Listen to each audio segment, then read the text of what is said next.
Magandang araw! Ang ibabahagi ko ngayong araw ay ang kwentong Prinsipe Bantugan.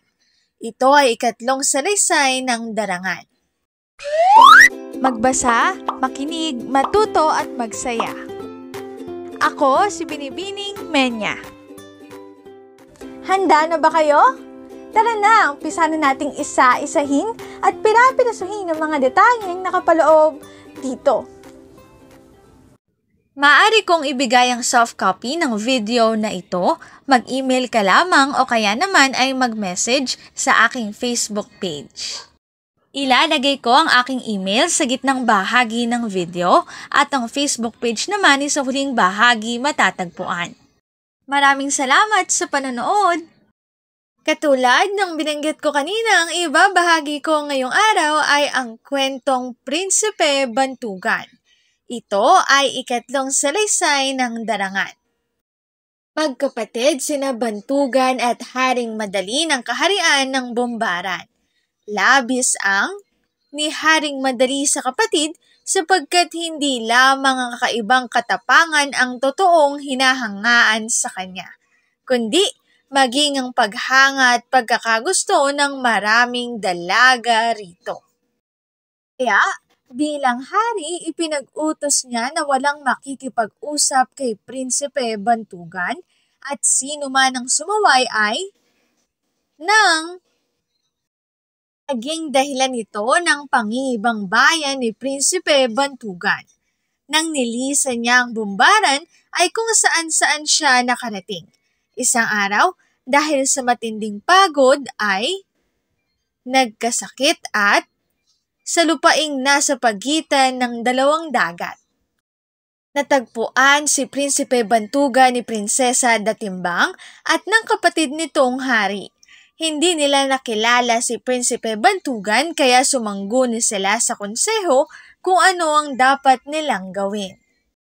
Habang nagpupulong, isang loro ang dumating at sinabing ang magiting na Prinsipe Bantugan ng kahariang Bumbaran. Samantala, bumalik ang loro sa Bumbaran upang ibalita kay Haring Madali ang nangyari sa kanyang kapatid. Kaagad lumipad sa langit ang hari upang bawiin ang ni Prinsipe Bantugan. Nang mga oras na iyon ay papunta rin sina Prinsipe Datimbang sa Bumbaran upang dalhin ang ni Prinsipe Bantugan kaya hindi na ito inabutan ni Haring Madali. Umalik ang hari sa Bumbaran at pilit niyang ibinalik ang ng kapatid. Muling nabuhay ang prinsipe at nagsaya ang lahat. Nagbago na rin si Haring Madali. Nabalitaan ni Haring Miskuyaw na ni Haring Madali ang ni Prinsipe Bantugan. Kasama ang maraming kawal ay ang kaharian ng Bumbaran. Sa pagdating ng pangkat ni Haring Miskuyaw sa Bumbaran, hindi niya alam na muling nabuhay si Prinsipe Bantugan. Dahil kabubuhay pa lamang at napakarami ng madaling ang prinsipe. Siya at muling lumakas at nakawala siya sa laki sa mga lalo siyang lumakas at nagawa niyang ang mga ito. Nang matapos ang pinasyala ni Prinsipe Bantugan ang buong Bumbaran, lahat ng kanyang kasintahan ay niya at sila ay dinala niya sa kanilang kaharian. Pagdating sa kaharian, masaya silang sinalubong ni Haring Madali. Masaya nang namuhay si Prinsipe Bantugan sa piling ng pinakasalang mga babae. Narito ang aking sanggunian ng mga impormasyong nakatala sa bawat slides. Kung interesado kayo na magbasa pa, maaari niyong bisitahin ang website na ito.